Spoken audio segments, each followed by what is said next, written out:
All right, we're going to talk about immigration and why there were a lot of people settling in the cities during this time. Well, let's first talk immigrants. I'm going to give you another PowerPoint where I'm going to talk to you about more in depth about immigration and where they're coming from, and kind of take you all the way up, even past World War II. But we'll talk about immigration in another PowerPoint coming tomorrow. So these immigrants don't have any money to buy farms. Um, they have no education to get higher paying jobs, and the jobs pay very little, but it's still better than what they had gotten in their other countries. So as a result of those things, that they're going to settle mainly in the cities. You also have your rural farmers. They have better pay. There's more jobs, but the city has more attractions as well. So there are going to be some that settle in the cities. Um, as these cities get an influx of population, they have to adapt to that.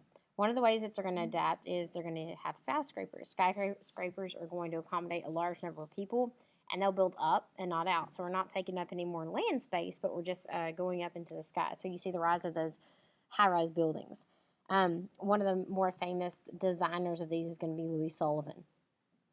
People to move people quickly through the city, they're going to invent things that'll help do that. Cable cars, electric trolley cars, elevated railroads, subway systems such as the ones in Boston and New York. Class divisions are also going to be very obvious at this time.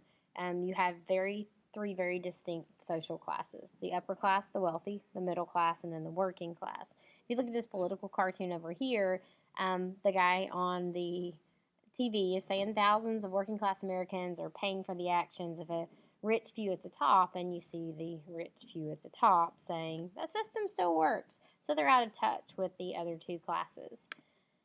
In high society, they're going to live in the fashionable districts, the hearts of the city. Um, what today probably would be considered like the slums of the city, just because they've digressed that far. But at this point in history that we're talking about, this Gilded Age, it's going to be the heart of the city.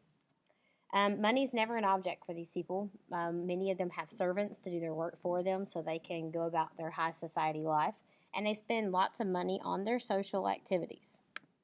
The middle class. Industry is going to help expand this middle class. They'll move from the central city to escape crime and population and buy larger homes. Most have at least one servant. A lot of the women from this are going to participate in your clubs. These are going to be where your reform movements are going to be born from. Their popular social and education activities, and later the charitable and the reform movements. And the working class. Most of these are going to live in the tenements and the apartment buildings. If you see this picture up here, shows them with their clotheslines. They're small, they're dark, overcrowded. They don't have servants to do their work for them. They are the ones doing the work. Both parents are working. Their annual income is about $445. To make more money, they rent to boarders, even though they have little room themselves. They'll rent what they can just to make a little more income. And these are two examples of those tenements that these working class are going to live in. American white men earn higher wages than other races. 64% of families relied on more than one wage earner, even children when they were old enough to go work and bring some money back to the family. This meant that a lot of children weren't in school, so they weren't getting the education that they needed because they were having to take care of their family. Women work usually in domestic service, so I could go be a servant for another family in order to bring some more money back to my family. People too old or unable to work are going to rely on family to take care of them. Crime and population is going to be very prevalent in the cities. Pickpockets and thieves are going to thrive, and not necessarily out of a desire to have deviant behavior, but almost out of a necessity. They're starving, they don't have money, and so they're going to try to find it any way that they can to take care of their family. Murder rates are going to rise. Alcohol use adds to violence. Improper sewage disposal, it leads to contaminated drinking water, which is going to lead to outbreak of lots of diseases: typhoid fever, cholera. Horse manures left in the streets, smoke, soot, ash are everywhere. I have a video that we're going to watch about tenement life, and I'm going to post that in a link down below this video. For order in the cities are going to grow faster than the local governments can handle. So what you're going to have in order to keep the order in the cities are these political machines, informal political groups that are going to gain and keep power, and they're going to be run by party bosses. We're going to talk about a few of those in just a second. They're going to provide jobs, housing, food, heat, and police protection in order in return for votes.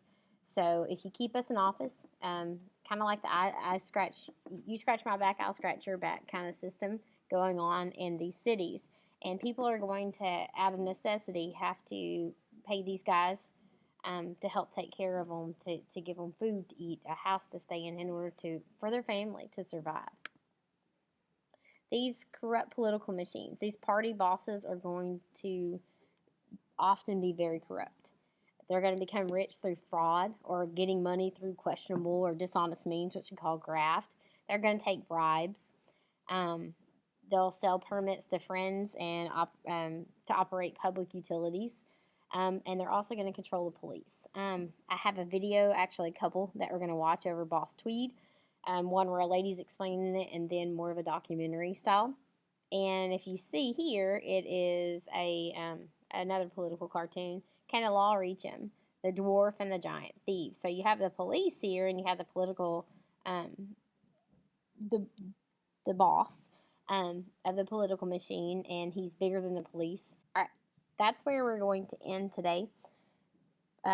Make sure you watch the videos that I've attached below. They're going to add to your understanding of this, and we're going to expand upon what was really going on in the United States during this age. We call it the Gilded Age, and I think that in some ways makes it seem a little better than what it was.